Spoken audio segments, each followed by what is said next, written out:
台會護送 Deliveroo 撤出香港市場，現有客戶會被轉至另一個平台 Foodpanda， 並可以領取6個月嘅免費會籍。消委會總幹事黃鳳嫻話：接獲嘅投訴主要涉及套票問題，接手嘅外賣平台需要交代相關安排，保障消費者權益。因為有啲消費者其實兩個服務提供者都一定可能都有佢嗰個帳戶㗎嘛，咁究竟佢可唔可以都仲額外可以享有多6個月嗰個嘅免費嗰個嘅會籍呢？咁個人資料嗰方面究竟佢哋點樣處理啦？我唔想轉過去啦，我都唔想用呢個服務嘅話，咁我可唔可以退款呢？咁但係我又覺得咧，係應該到時就俾個消費者去選擇，都希望呢就係相關嘅服務提供者啦，去處理翻啦。消委會早前發表研究報告，指唔少私家醫院嘅目資料難明不足，收費差距大。政府計劃今年內就探討立法提升收費透明度，諮詢業界。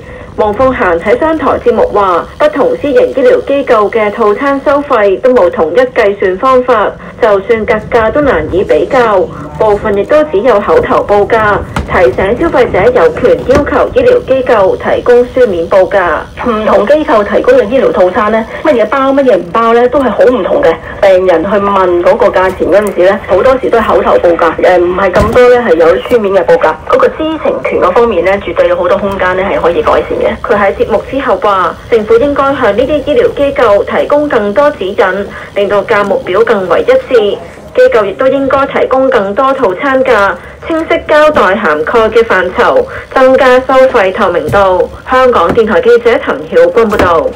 國際方面，7國集團外長開會後嘅聯合聲明並冇再提及奉行一個中國政策。中國駐加拿大使館批評聲明惡意污蔑、抹黑中國，字裏行間充斥住壓華反華嘅險惡用心。中方對此強烈不滿，堅決反對，已經向加方提出嚴正交涉。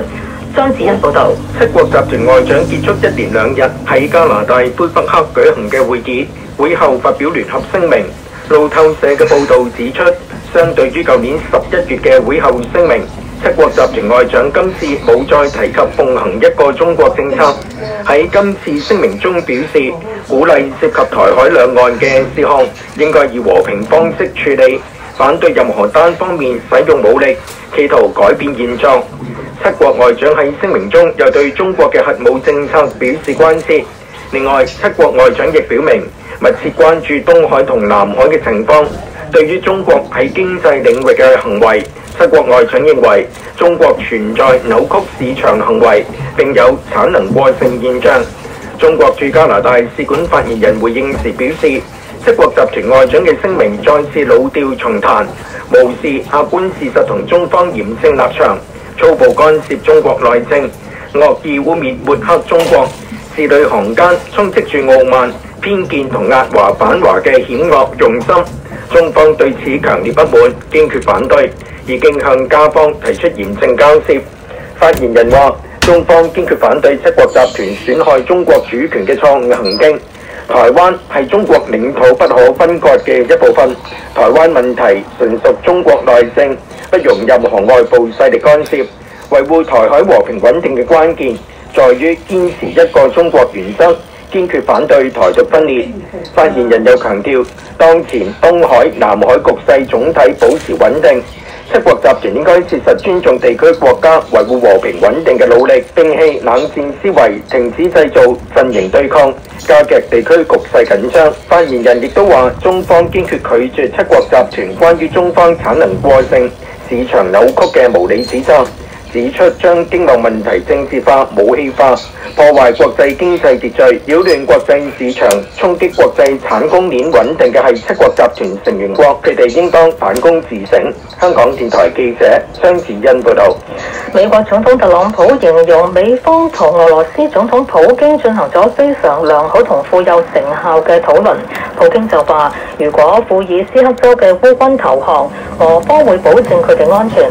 梁正滔報導。俄羅斯總統普京星期4會見到訪嘅美國中東問題特使威特科夫。克里姆林宮透露，威特科夫向普京提供咗更多涉及烏克蘭問題嘅信息，重申普京支持美國總統特朗普解決烏克蘭問題嘅總體立場，但係有一啲事項仍然需要共同解決。特朗普喺社交平台形容美方同普京進行咗非常良好同富有成效嘅討論，呢一場可怕同血腥嘅戰爭好有可能走向結束。佢又話幾千個烏克蘭士兵正係被俄羅斯軍隊完全包圍，處境非常糟糕。佢強烈要求普京放過佢哋一命。普京出席俄羅斯聯邦安全會議常務委員視像會議嘅時候話，俄美關係已經有所進展，但係恢復雙邊關係嘅過程唔簡單，俄方對後續進展保持關注。佢又話理解特朗普呼籲俄方對喺庫爾斯克州被俄軍包圍嘅烏軍人員予以寬待嘅立場。如果烏軍放低武器投降，俄方會保證佢哋嘅安全，並根據國際法同俄羅斯法律得到應有待遇。不過烏克蘭武裝部隊總參謀部否認烏軍喺庫爾斯克州被包圍，話烏軍已經重組並撤退到更有利嘅防線，繼續執行任務。烏克蘭總統澤連斯基強調，普京提出停火嘅附加條件，表明佢唔想停火，呼籲美國採取有力措施向俄羅斯施壓。七國集團外長會後發表聲明，警告俄羅斯除非接受同烏克蘭嘅停火協議，否則將會面臨新嘅制裁。聲明又話支持烏克蘭為維護領土完整而戰，指出需要建立強而有力同可靠嘅安全機制，確保烏克蘭能夠阻止同防禦任何新嘅侵略行為。香港電台記者梁正滔報導。重複新聞提要：天文台下晝一度發出黃色暴雨警告信號，係今年第一次。大埔就收到冰雹報告。孫玉菡話2蚊2折乘車優惠調整方案可以喺一個年度節省近7億元開支，亦有助處理長車短搭問題。七國集團外長開會後嘅聲明並冇再提及奉行一個中國政策，中方批評聲明字裏行間充斥住壓華反華嘅險惡用心，以提出嚴正交涉。環境保護署公布一般監測站空氣質素健康指數2至3，路邊監測站指數3，健康風險都係低。健康風險預測，聽日上晝同聽日下晝一般監測站同路邊監測站都係低至中。天文台預測聽日嘅最高紫外線指數大約係8，強度屬於甚高。天氣概況，一道冷鋒正橫過廣東沿岸。本港方面，受冷鋒前緣嘅大驟雨同強烈狂風雷暴影響，下晝多處地區錄得大約20毫米雨量，而大埔更有冰雹報告。本港地區今晚同聽日天氣預測大致多雲，初時有幾陣驟雨，今晚氣溫下降，聽日早晚清涼，最